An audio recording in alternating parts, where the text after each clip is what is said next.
j'espère que vous allez bien. Souvent quand on fait un repas, on se dit est-ce que je vais finir par un dessert ou par du fromage. Aujourd'hui, je vous propose de couper la poire en deux. On va faire un dessert qui fait dessert et fromage. Des poires rôties au brie et aux amandes effilées.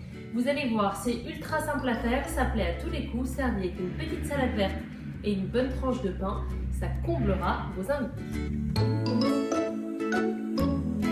Alors, pour faire ces poires rôties, vous allez voir, il nous faut vraiment très peu d'ingrédients, c'est très simple. Il nous faut des belles poires, quand même un petit peu mûres, du brie fermier ou après ça peut être du camembert également, des petites amandes effilées, du miel, un plat allant au four, un économe et un couteau. Vous voyez, c'est vraiment simple. Pour commencer, je vais prendre une belle poire un petit peu mûre, je vais bien la couper au centre.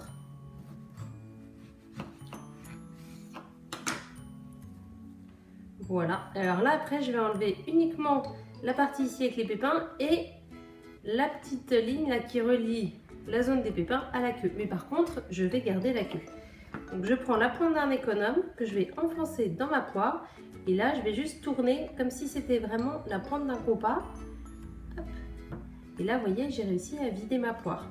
Après je vais prendre un petit couteau, je vais inciser le long de la petite partie qui est un petit peu fibreuse, c'est pas top. Voilà. Et après, je vais juste la couper au bout. Et là, donc, j'ai ma première poire qui est prête. Je fais exactement la même chose avec l'autre.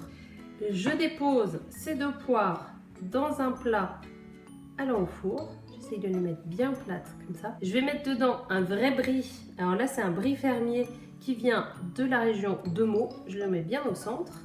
Je vais ajouter des petites amandes effilées sur mon brie qui va fondre. Et je rajoute pour finir un petit peu de miel. Alors forcément, plus on met du bon miel, meilleur ce sera.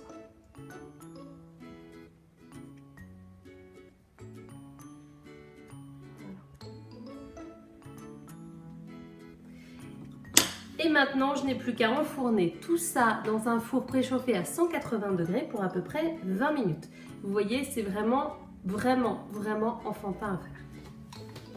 Et voilà, le fromage et le dessert sont servis.